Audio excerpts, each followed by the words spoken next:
Welcome back, Halo followers. I swear, it feels like 343 will do just about anything to Halo canon but bring back the Flood.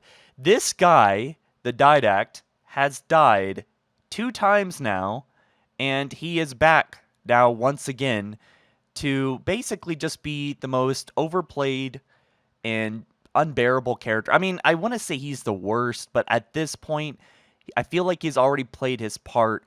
I mean, I don't understand why 343 is so married to this guy. It doesn't really matter. If he dies again, I'm just going to be like, oh, okay, he's going to come back. They want to make him like, I guess, like the big bad villain of the series, and I really just don't feel it. I didn't feel it in Halo 4. I didn't feel it in the comics that took place between Halo 4 and 5, and I don't feel it now. And I swear, I don't know if he's going to come in the the DLC or the next big piece of Halo lore in the game and stuff, but obviously he is coming in the lore. So, anyway, Master Chief, back in Halo 4, they kind of recap some of this stuff.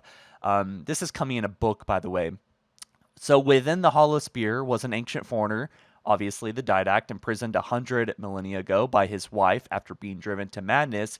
He emerged his campaign against the humans that he saw as unworthy of the mantle and the responsibility of guardianship over life in the galaxy. He's just such a He's just such a dork, I swear. Seeking to imprison humanity as his army of machine thralls, the Didact was defeated by the Master Chief in Cortana as he led an attack on Earth, casting him into slip space. So, we kind of figured he died at the end of Halo 4, although I can understand why he did survive that.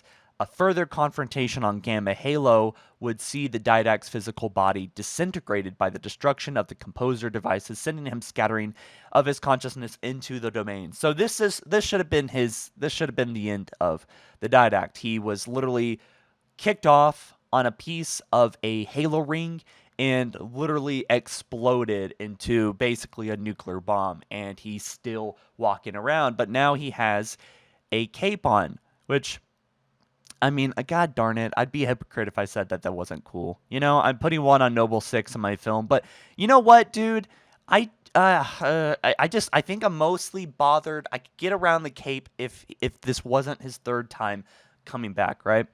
So there is a novel being written by Kelly Gay. I'm sure it's going to be great for what it is. The description of the book reads: stripped of armor, might, and memory, the foreigner warrior known as the Didact was torn from the physical world following his destructive confrontation with Master Chief and sent reeling into the mysterious depths of a seamlessly endless desert wasteland. This once powerful and terrifying figure is now a shadow of his former self, gaunt, broken, desiccated, and alone. But this wasteland is not as barren as it seems. A blue light glints from a thin spire in the far distance. Thus begins the Didact's great journey, the final fate of the galaxy's most enigmatic and pivotal figures. Does he have to be, though? I don't know. I think I'm a little bit over it, but I will say the art does look pretty awesome. I get that he's kind of maybe humbled at this point. Maybe he's changing. I kind of found him. I just didn't really like Halo. I know why they brought him in was to have like a personalized bad guy, but I mean, we already knew he was coming back a few months ago, which I made a kind of a positive video about it. But I think just seeing it really just unfold here is kind of like a little bit annoying. But my thoughts aside, lore wise, it could be interesting. It could be interesting if he switches sides or if, he kind of plays some kind of interesting role that he hasn't played as like the typical bad guy. Maybe he could be somewhere in the gray zone, like he helps Chief because it benefits him for some reason, right? And maybe he changes motives. I think the main problem I have with the Didact is his motive. I think it's really dorky. I think it's really convenient. And in a way, I don't really think that it makes a whole lot of sense. I get it. I get why it does make sense in the lore, but in my opinion, I find it just a little bit irritating and convenient. But, personal personal opinion aside, this is coming out on January 2nd, 2024. I believe there's another book coming out this year. They're playing around with something called the Combat Workshop right now in game on Halo Infinite. I wish they would experiment with DLC or experiment with the Flood or infection. Literally anything that we've been asking for. I mean, I really got to ask myself, guys, where the hell are the comments and people in the community even asking for this guy to return? We've been begging for the flood for 12 years now. We've been begging for, like, you know, so many different things in the lore right now. We got to see almost none of Cortana's subjugation, which was really interesting that they invested an entire game on. And there's so many more interesting things in lore than I think this. Now, I might be kind of being negative when we really need some hope right now and some optimism.